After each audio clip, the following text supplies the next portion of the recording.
My name is Jessica Hale, and this is the story of how I finally broke free from parents who treated my success as their payday, my achievements as their lottery ticket, and my boundaries as suggestions they could ignore. I've always carried myself with a kind of quiet discipline, the kind you learn when you grow up knowing no one is coming to save you. It's not something you're born with. It's armor you forge in the fire of disappointment, piece by piece, until it becomes part of who you are. I left home at 18 with 2 suitcases that barely closed, a scholarship I'd earned through countless sleepless nights, and a promise to myself that I would never owe anyone anything, especially not my parents. They'd spent my entire childhood logging every meal, every ride to school, every signed permission slip like debts in an invisible ledger that only they could see but I was expected to pay. Love in my family didn't come freely. It came with receipts, with interest rates, with payment plans that stretched into infinity. Those first years on my own were brutal in ways I still don't talk about.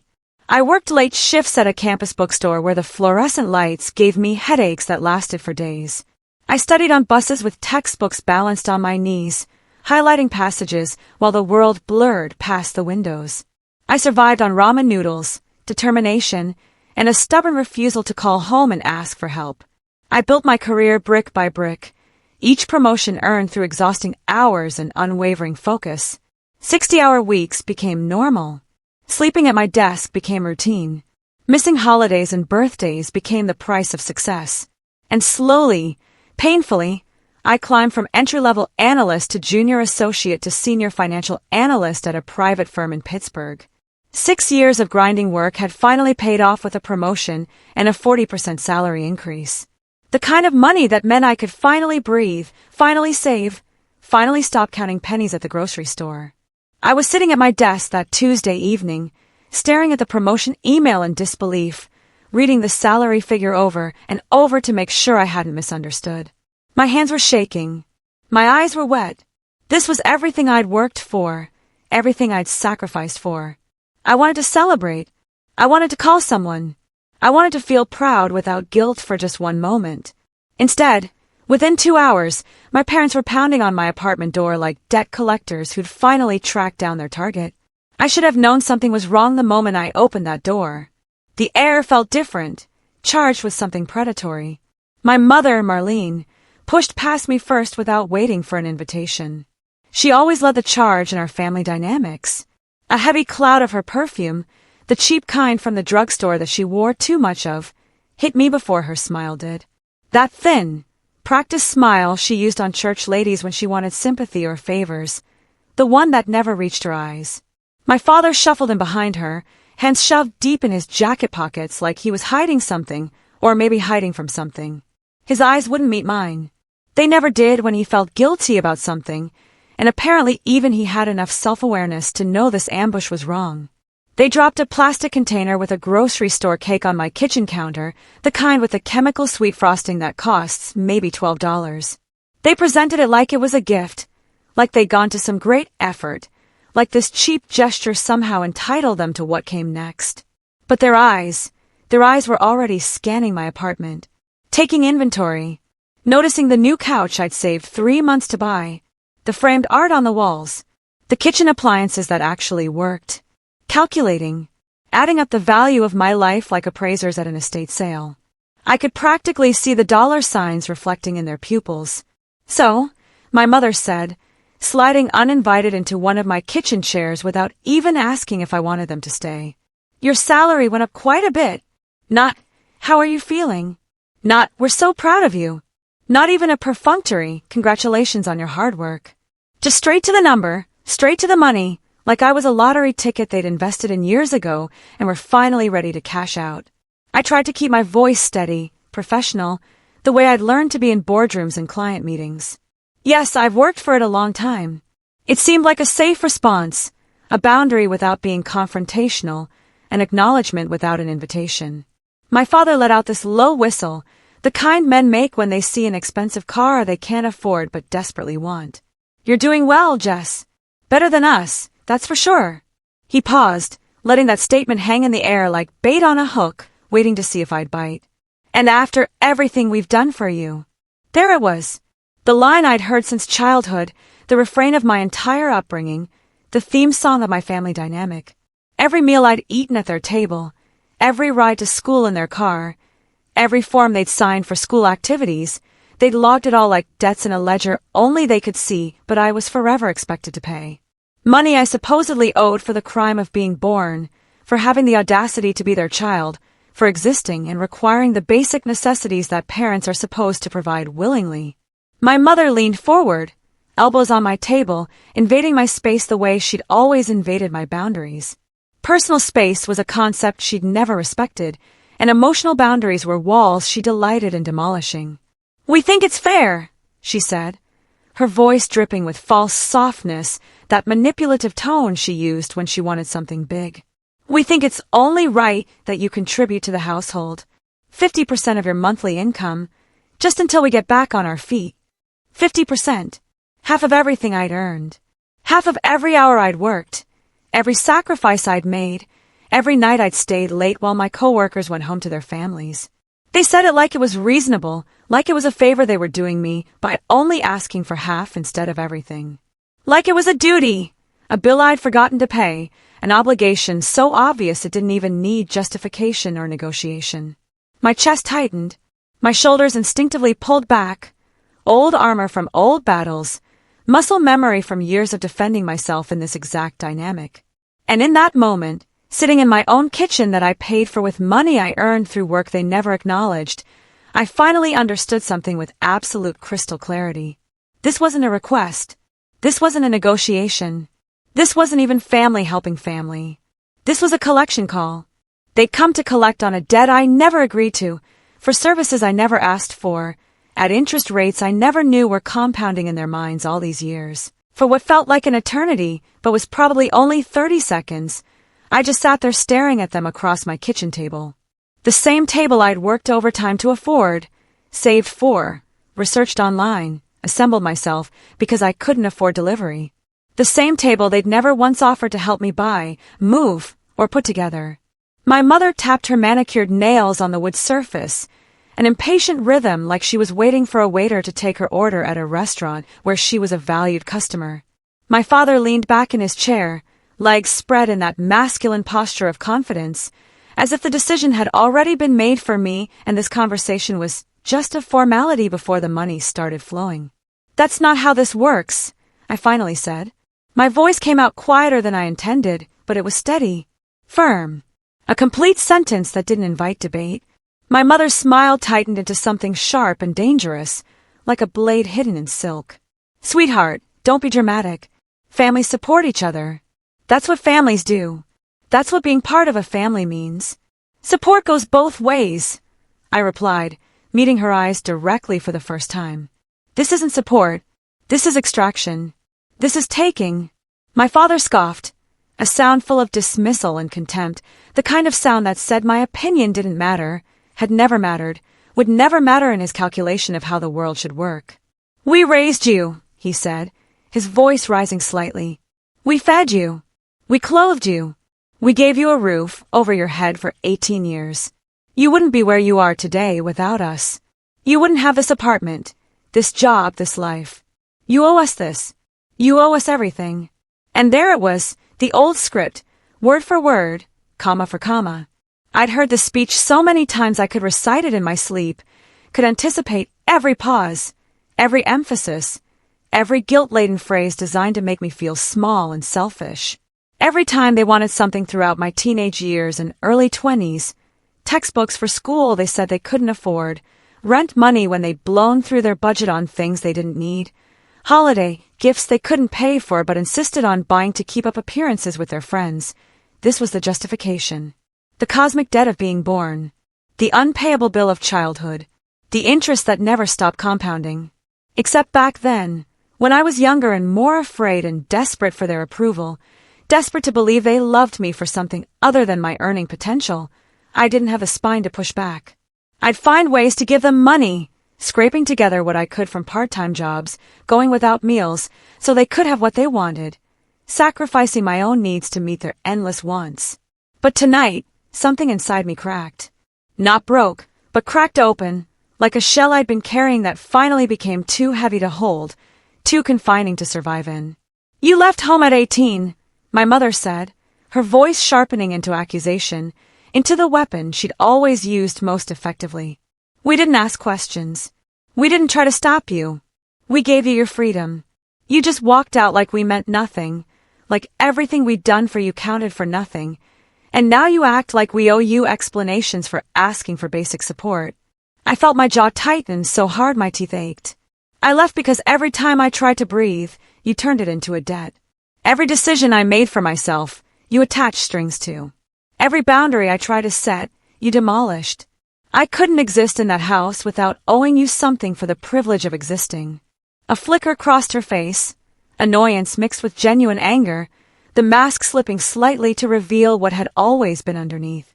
You're ungrateful. After everything we've done, everything we've sacrificed, you're ungrateful. Ungrateful. Her favorite word, her most reliable weapon. The word she'd wielded my entire childhood like a sword, cutting down any attempt I made at independence or self-advocacy. My father leaned forward, his voice dropping into that tone he used when he wanted to sound authoritative, paternal, like the decision-maker whose word was final. This isn't optional, Jess. 50%. Starting next month. You make good money now. Real money. Money you don't even need all of. We deserve to benefit from that after all we sacrificed to raise you, to give you opportunities, to make you who you are. You didn't sacrifice, I said quietly, each word deliberate and measured. You survived. You did the bare minimum required by law to not have your child taken away.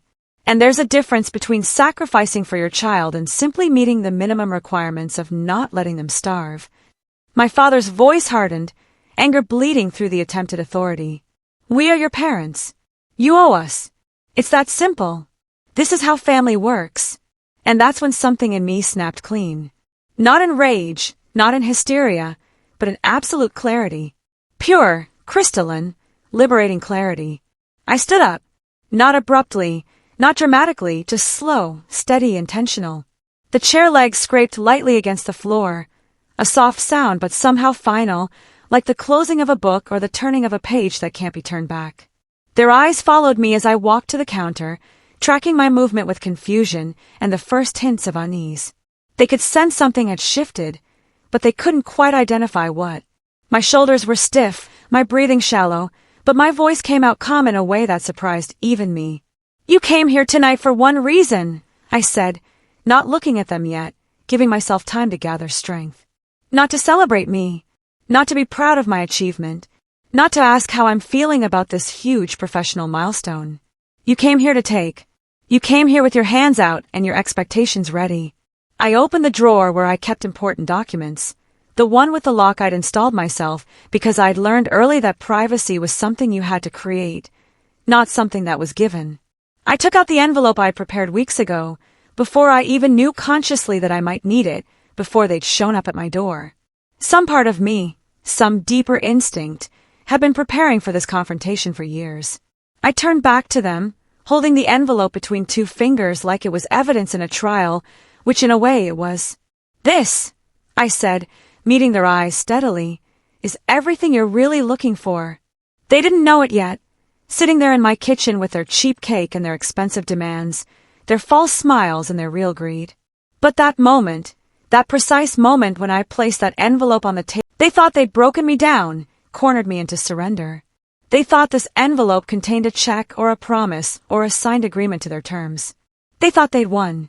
They had absolutely no idea that the ground beneath them was already shifting, that the trap they thought they'd set for me was about to snap shut on them instead.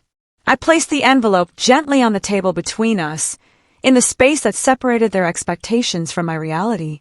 My mother reached for it immediately, her fingers grasping, eager, entitled.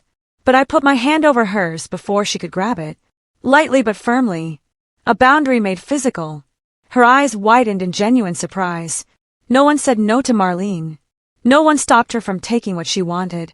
Before you open it, I said, my voice steady and calm despite the adrenaline coursing through my veins. I need you to understand something. You don't get to walk into my home and demand half my life. Not anymore. Not ever again. My mother jerked her hand back like I'd burned her, like my touch was somehow offensive. It's just money, Jessica. Don't be so theatrical about it. Don't make this into something it's not.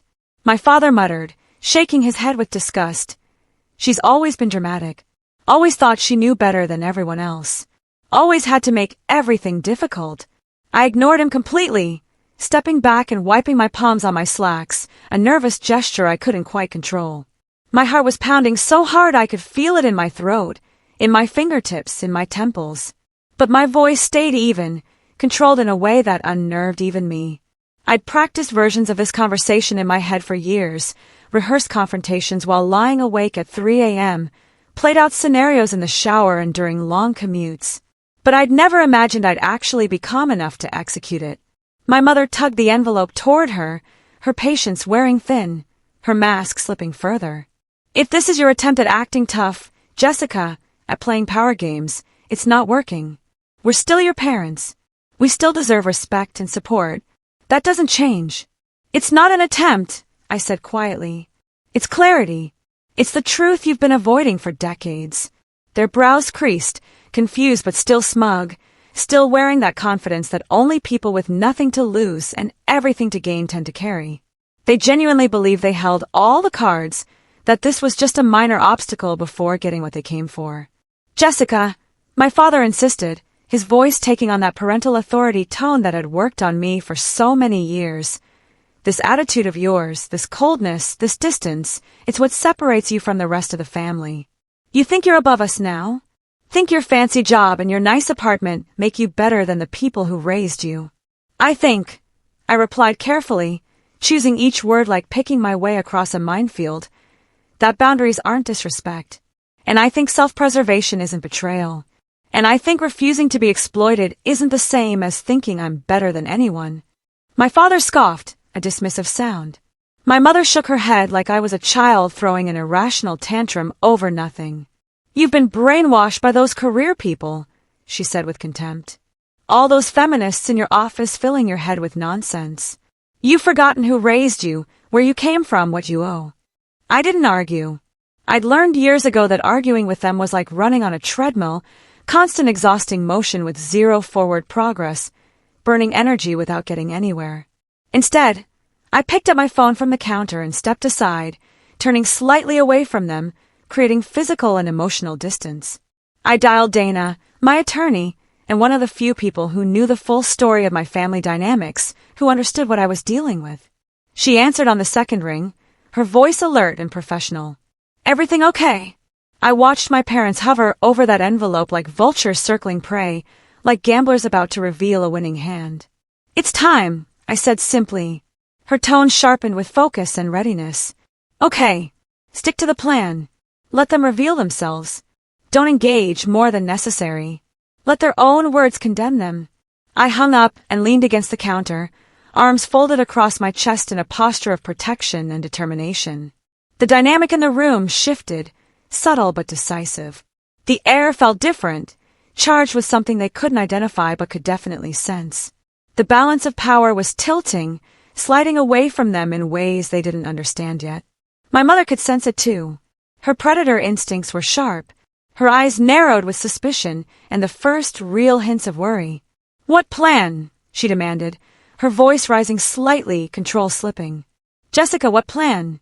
What did you do? Who was that on the phone? You'll see, I said softly, almost gently, with the calm of someone who knows exactly what's about to happen. The envelope sat between them on the table like a quiet threat they didn't recognize yet, like a bomb with a timer they couldn't hear ticking, counting down to an explosion that would change everything. My mother finally tore it open, her fingers clumsy with impatience and barely contained greed. Papers slid out onto the table, crisp and official-looking, the kind of documents that carry weight and consequence.